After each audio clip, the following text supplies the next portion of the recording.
Vines. Here. Ms. Dial. Ms. Tynes. Here. Mr. Cunningham. Present. And Mr. Colick. Okay. Thank you. Okay, thank you. We have enough to hold our meeting. The next thing, we need approval of the agenda. Madam Chair, I'd like to make a motion to approve the agenda as written. Second motion. We have a motion and a second to approve the agenda as written. At this time, we'll take a vote. Mr. Vines. Yay. Ms. Tynes. Yay. Mr. Cunningham. Yay. Thank you. Okay. Motion approved. 3-0. Okay. I would like to welcome everyone for coming out to this meeting this afternoon. It's a very important meeting for all of us in the school district. And like I said, it's very important that we had this meeting today. The most important reason is so our staff can go forward and do what they need to do to prepare us for the next school year. Thank you. Okay, at this time, we will ask Mr. Cunningham, our Vice Chair, if he will lead us in the Pledge of Allegiance on a moment of silence. I pledge allegiance to the flag of the United States of America and to the republic for which it stands, one nation, under God, indivisible, with liberty and justice for all. Moment of silence, please. Thank you.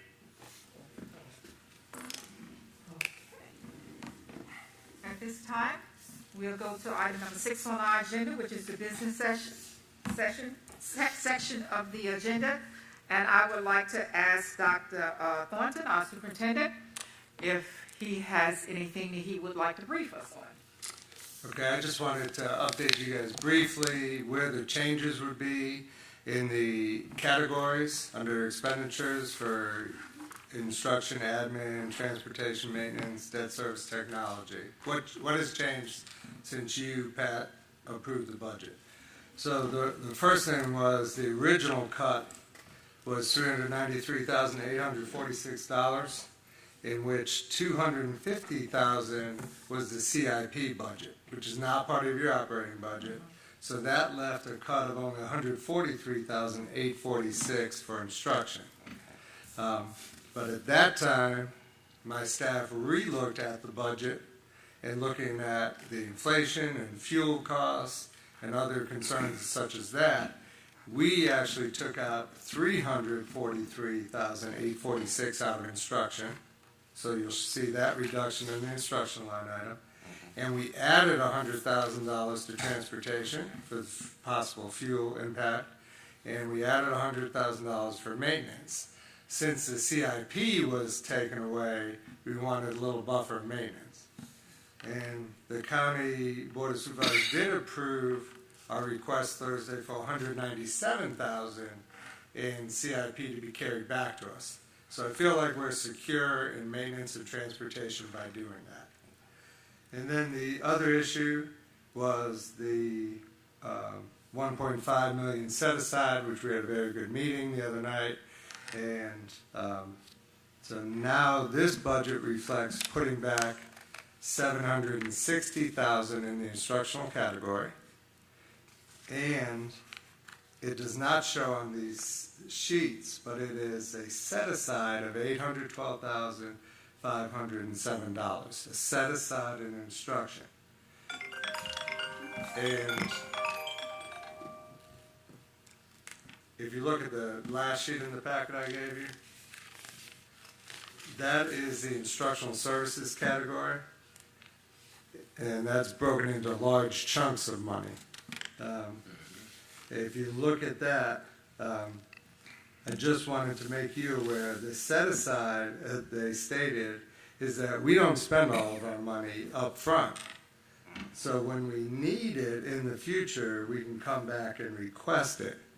So I looked at it with staff. If you look at line 20 where it says employee benefits, 12,900,000. I'm holding back 300,000 there, and that's probably health insurance benefits. And then the very next column, purchase services, where you see in all of instruction, we have 860,000, holding back 200,000 there. If you go down to 60, where it says materials, where we have 359,000, I'm holding 100,000 back there. And then 63 under instructional materials, holding back 200,000. So there's the 800. All I have to do is add 12,000 to another one of those lines. Okay. So when staff next year gets to the point where those categories have no more money and there's still need, that is when you need to go back and request those additional funds. So it'll be clearly set up of where you're spending your money and then when you need your money. So that's all I have. So what I'm asking you to approve is the general fund by category, the expenditures, and then your all funds, which includes all your federal funds and cafeteria, et cetera, and by category. And then if you see the last page, capital maintenance fund, you see is 0. But again, they've given us 197,000 back. And we do have a project that's going to have to happen at Smithfield High School in the bathrooms that already is going to cost about $88,000, maybe more. But if you don't spend all that, that will be carryover money that you'll have to request back again in July, if that makes sense. There's a lot, but I just wanted to hit the highlights of what has happened over the last couple of months. And I know I went fast. If you have any questions to clarify. The only, and I already know the answer, but I know the citizens may want to know. We do have money now to contracts, correct? Yes, by approving this tonight, we intend to send out contracts on Wednesday. Outstanding. Is that correct, Jim? Yes, on Wednesday. And we're gonna have, I know, I just want everybody to know what we know, but we're gonna have enough in place for those positions that we requested to help alleviate the counselors, the Yes, testing positions. yes, we will Okay. be advertising those and filling them. As well as the security position, Carswell. SRO. Talking about SRO. Yes, SRO. everything that was in the original Okay, budget. I just yes. wanted, Yeah. okay. Yes, the extra All right. secretaries, the nursing aides, all of them will be hired And at this- or stay employed. And at this point, if everything stays the same, we will not have to let go any staff that's already here. Correct. Okay, thank you.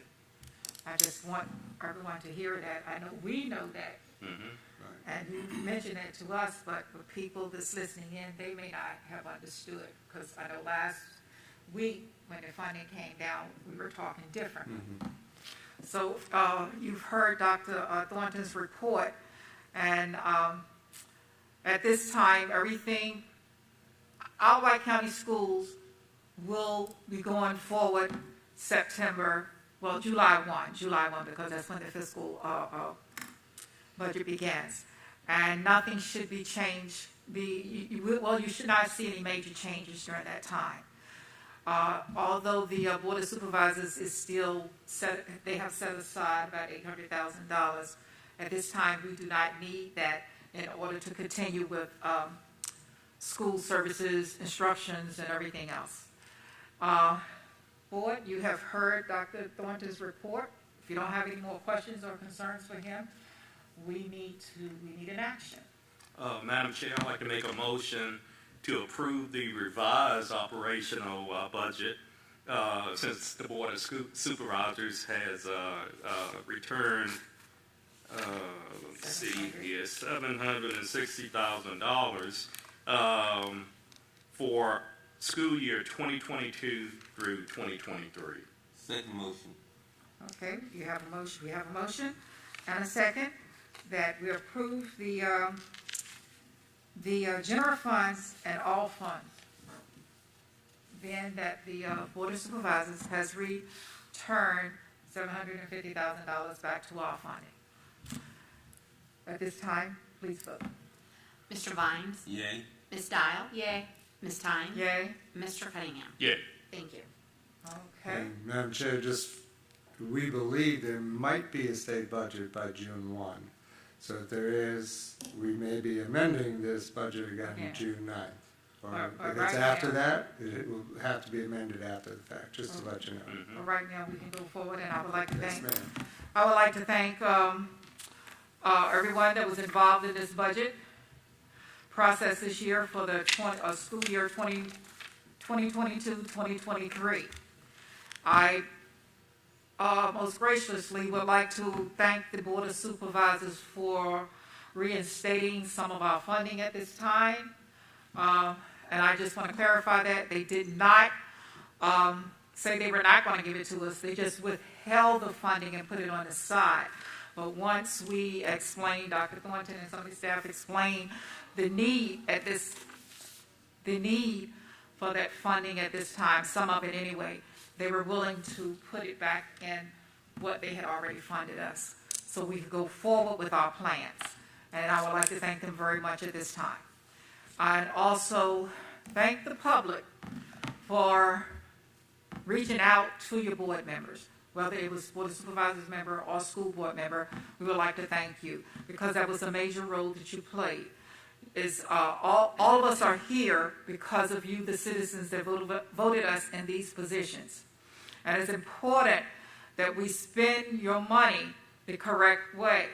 Just like I tell people, the most important seat in any local government is that school board, because they're responsible for educating the community. And depends on how the funding body fund the school board is what we can do in order to educate the individuals in our community. And I tell people all the time, I'm proud of what the citizens in Wight County has done since I've been of age to understand how that process worked, because I'm here today because of that process. And I'm here today because some of those citizens believed in me and all the other students back during that time, as well as the members of the school board and Board of Supervisors, and they funded us so we could get an education, and some of us could come back and play these same roles in our community today. And this is what I would like the same thing to happen with some of the young people that we're educating today. They'll be able to come back one day and step into these places here, your places there, the staff, whatever. They will have the opportunity because of what we have provided them in our Wight County schools. And I would like to thank all of you. Nothing else to come before us. This meeting is adjourned. Thank you.